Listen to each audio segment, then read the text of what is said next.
নমস্কাৰ সকলোকে স্বাগতম জনাইছো নিমাত ষ্টাডি পইণ্ট চেনেলটোলৈ। আজি আমি এই ভিডিঅ'টোৰ মাধ্যমেৰে BA থাৰ্ড ছেমিষ্টাৰ হিষ্টৰীৰ ইউনিট 4 1857 খ্ৰীষ্টাব্দৰ বিদ্ৰোহ শীৰ্ষক পাঠৰ সকলো দৰকাৰী 1 আৰু 2 নম্বৰৰ প্ৰশ্নোত্তৰ আলোচনা কৰিম। যদি তুমি এতিয়ালৈকে এই চেনেলটো সাবস্ক্ৰাইব কৰা নাই তেন্তে প্লিজ চেনেলটো সাবস্ক্ৰাইব কৰি দিবা আৰু এইটো ভিডিঅ' তোমালোকৰ বন্ধু বান্ধৱী অথবা তোমালোকৰ হিষ্টৰীৰ হোৱাটছআপ গ্ৰুপত শ্বেয়াৰ কৰি দিবা। মৰমৰ ছাত্ৰ ছাত্ৰীসকল, তোমালোকে যদি BA থাৰ্ড ছেমিষ্টাৰ হিষ্টৰীৰ সকলো ইউনিটৰ ভিডিঅ' চাব বিচৰা তেন্তে এইটো ভিডিঅ'ৰ ডেছক্ৰিপশ্যনত হিষ্টৰীৰ প্লেলিষ্টৰ লিংক দিয়া আছে, তাত গৈ তোমালোকে চাই ল'বা। সো বলা তেন্তে বেছি পলম নকৰি প্ৰশ্নোত্তৰসমূহ আলোচনা কৰোঁ। কুৱেশ্যন নম্বৰ 1, শিখ সাম্ৰাজ্য কোনে প্ৰতিষ্ঠা কৰিছিল? উত্তৰ মহাৰাজা ৰঞ্জিত সিং। কুৱেশ্যন নম্বৰ 2, কোন বছৰত ৰঞ্জিত সিঙে লাহোৰ দখল কৰিছিল? উত্তৰ 1799 চনত। কুৱেশ্যন নম্বৰ 3, কোন চুক্তিয়ে প্ৰথম এংলো-শিখ যুদ্ধৰ সমাপ্তি চিহ্নিত কৰিছিল? লাহোৰ চুক্তি। কুৱেশ্যন নম্বৰ 4, দ্বিতীয় এংলো-শিখ যুদ্ধ কেতিয়া সংঘটিত হৈছিল? উত্তৰ 1848 চনৰ পৰা 1849 চনত। কুৱেশ্যন নম্বৰ 5, পঞ্জাৱৰ সংযুক্তিৰ বাবে ব্ৰিটিছ গভৰ্ণৰ জেনেৰেল কোন দায়ী আছিল? উত্তৰ লৰ্ড ডালহাউচি। কুৱেশ্যন নম্বৰ 6, কোনে সত্য-নিলভ নীতিৰ প্ৰৱৰ্তন কৰিছিল? উত্তৰ লৰ্ড ডালহাউচি। কুৱেশ্যন নম্বৰ 7, কোনজন ভাৰতীয় ৰাজ্য প্ৰথমে সত্য-বিলোপ মতবাদৰ অধীনত অন্তৰ্ভুক্ত হৈছিল? উত্তৰ সাতাৰা। কুৱেশ্যন নম্বৰ 8, দুজন কেম্ব্ৰিজ ইতিহাসবিদৰ নাম লিখা। উত্তৰ জন গালাগাৰ আৰু গৰ্ডন জনছন। কুৱেশ্যন নম্বৰ 8, ভাৰতীয় জাতীয় কংগ্ৰেছৰ প্ৰথম সভাপতি কোন আছিল?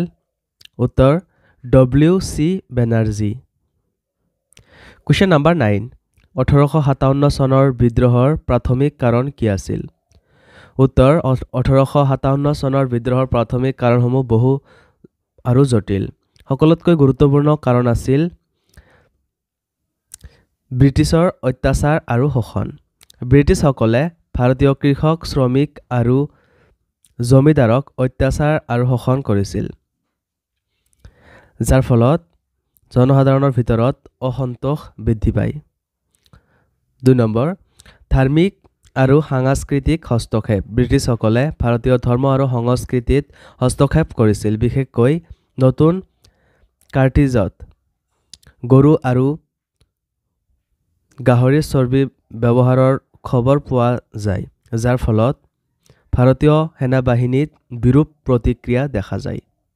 3 নম্বৰ, অৰ্থনৈতিক দুৰ্বলতা। ব্ৰিটিছসকলৰ শাসনৰ ফলত ভাৰতীয় কুটিৰ শিল্প ধ্বংস হৈ পৰিছিল আৰু বহুত লোকে নিজৰ জীৱিকা হেৰুৱাইছিল। 4 নম্বৰ, প্ৰশাসনিক দমনমূলক নীতি। ব্ৰিটিছসকলে স্থানীয় ৰাজনৈতিক নেতাসকলক বঞ্চিত কৰি কঠোৰ প্ৰশাসনিক নীতিৰে দেশ শাসন কৰিছিল।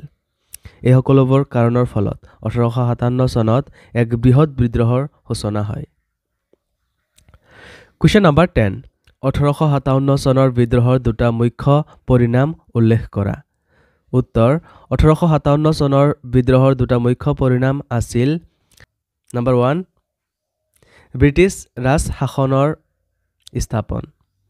বিদ্ৰোহৰ পিছত ব্ৰিটিছ ইষ্ট ইণ্ডিয়া কোম্পানীৰ শাসনৰ অন্ত পৰে আৰু ব্ৰিটিছ মুকুটই ভাৰতৰ শাসন কাৰ্য নিজৰ হাতেৰে লয়। 1858 চনত গভৰ্ণমেণ্ট অফ ইণ্ডিয়া এক্ট গৃহীত হয়, যাৰ দ্বাৰা ভাৰতীয় উপমহাদেশত ব্ৰিটিছ ৰাজ শাসনৰ আৰম্ভণি হয়। এই নতুন ব্যৱস্থাত ভাৰপ্ৰাপ্ত ৰাজ্যপাল নিৰ্বাচিত কৰা হৈছিল, যিয়ে ভাৰতৰ প্ৰশাসন চলাইছিল। নম্বৰ 2, সামাজিক আৰু ৰাজনৈতিক পৰিৱৰ্তন। বিদ্ৰোহৰ পিছত ব্ৰিটিছসকলে ভাৰতীয় সমাজত কিছু পৰিৱৰ্তন আনে। ভাৰতীয় সেনাবাহিনীৰ গঠন আৰু নিযুক্তিত এই নতুন নিয়ম প্ৰৱৰ্তন কৰা হয় আৰু ভাৰতীয়সকলৰ মাজত বিভাজন আৰু বিভাজিত শাসনৰ নীতি গ্ৰহণ কৰা হয়। ব্ৰিটিছসকলে ভাৰতীয় ৰাজনীতিত স্থানীয় নেতাসকলৰ অংশগ্ৰহণৰ বাবে নতুন নিয়মাৱলী নিৰ্ধাৰণ কৰিছিল। এইবোৰ পৰিণামে ভাৰতৰ ইতিহাসত গভীৰ প্ৰভাৱ পেলাইছিল। কুৱেশ্যন নম্বৰ 11 ভাৰতীয় সমাজত 1857 চনৰ বিদ্ৰোহৰ প্ৰভাৱ কি আছিল?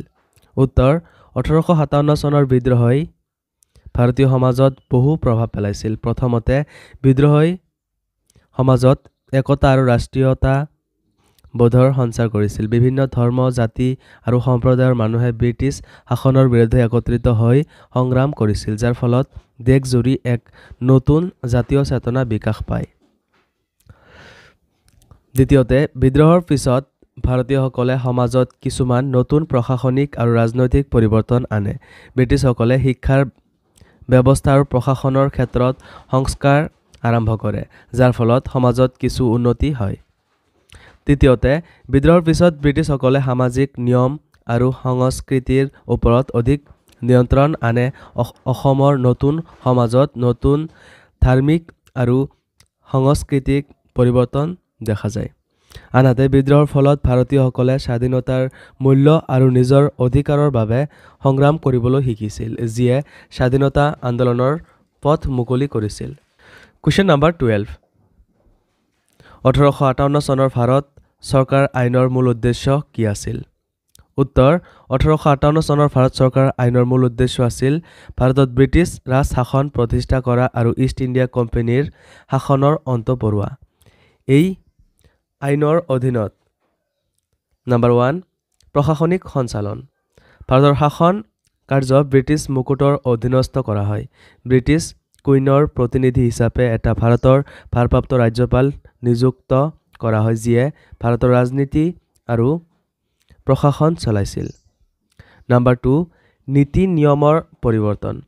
ইষ্ট ইণ্ডিয়া কোম্পানীৰ গঠনাত্মক পৰিকাঠামোৰ স্থলাভিষিক্ত কৰি নতুন নিয়মাৱলী আৰু নীতিৰ অধীনত ভাৰতৰ শাসন আৰু উন্নয়ন পৰিকল্পনা কৰা হয়। নম্বৰ 3 ভাৰতীয়ৰ অধিকাৰ সুৰক্ষিত কৰা। আইনটো ভাৰতীয়সকলৰ অধিকাৰ আৰু সুৰক্ষিত কৰাক প্ৰত্যাহ্বান হিচাপে গ্ৰহণ কৰে। ব্ৰিটিছ চৰকাৰে ভাৰতৰ মংগল আৰু সুৰক্ষা নিশ্চিত কৰিবলৈ প্ৰতিশ্ৰুতি দিয়ে। এই আইনে ভাৰত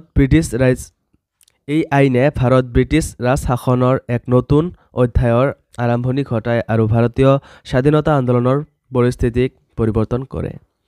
কুৱেশ্যন নম্বৰ 13 ভাৰত চৰকাৰ আইন 1858 ভাৰতত প্ৰশাসনিক গাঁথনি কেনেদৰে সলনি কৰিলে?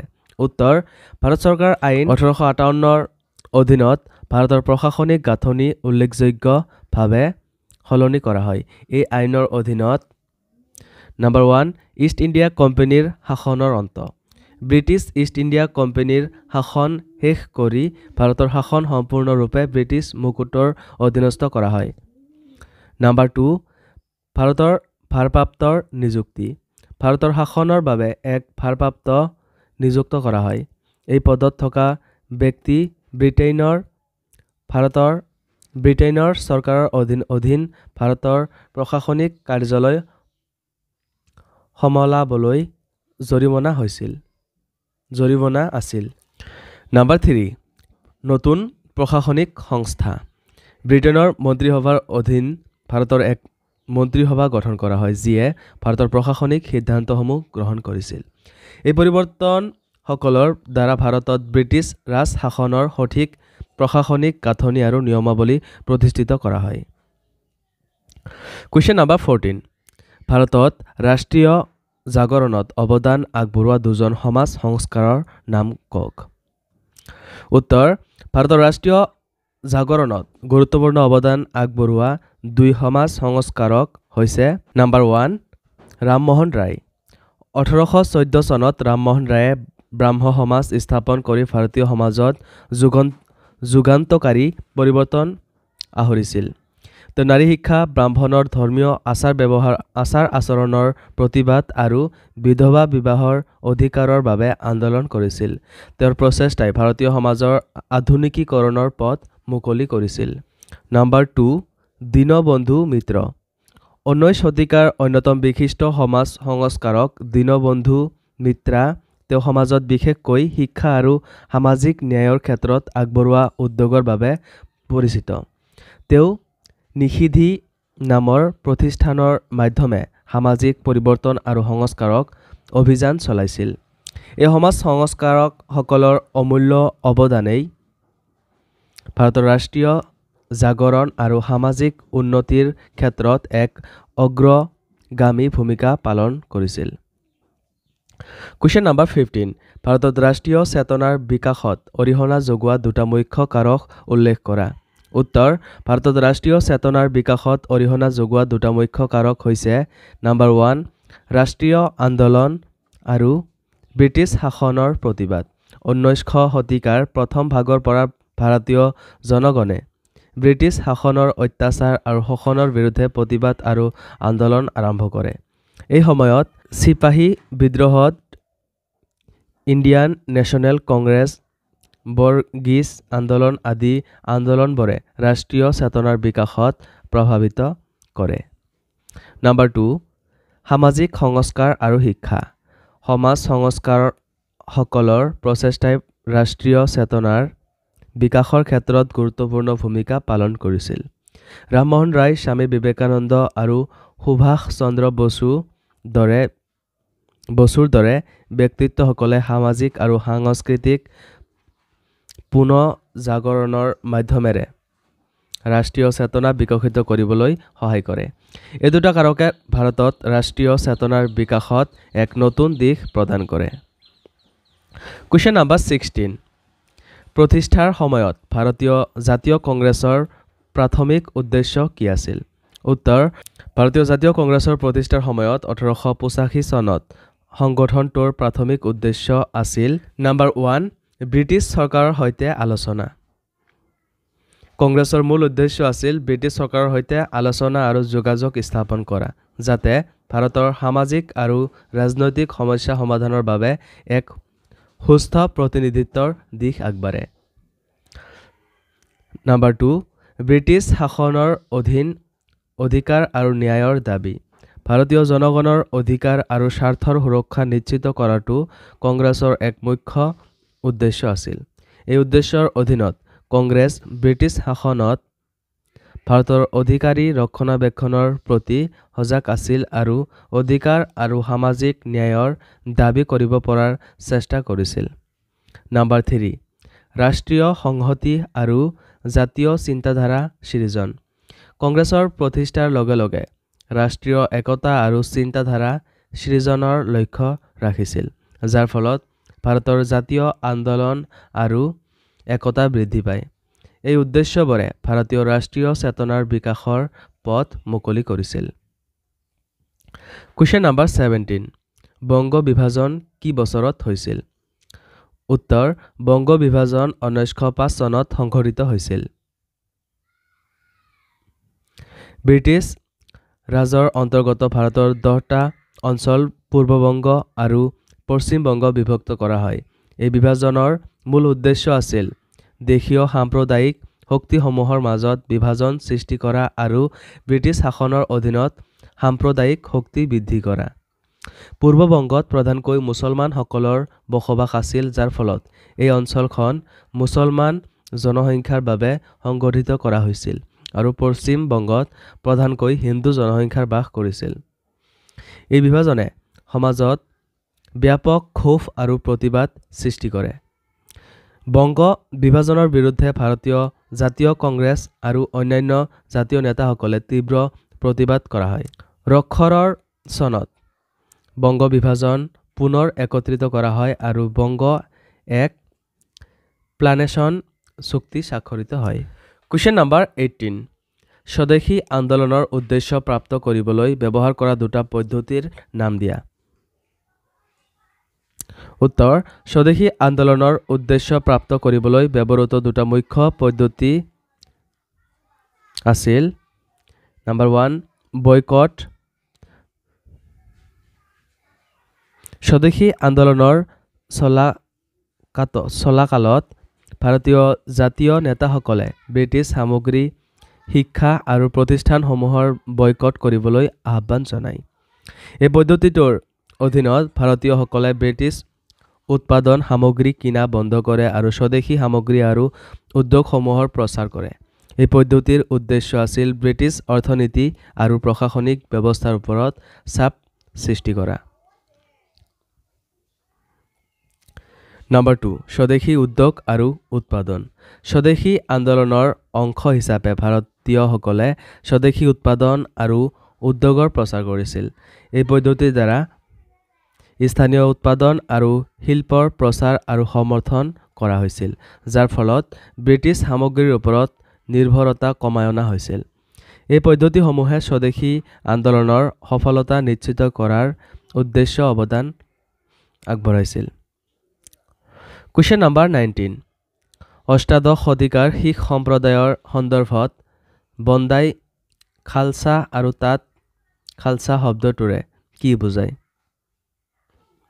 উত্তৰ অষ্টাদশ শতিকাৰ শিখ সম্প্ৰদায়ৰ সন্দৰ্ভত বান্দাই খালসা আৰু খালসা শব্দবোৰৰ গুৰুত্বপূৰ্ণ অৰ্থ আছে বন্দাই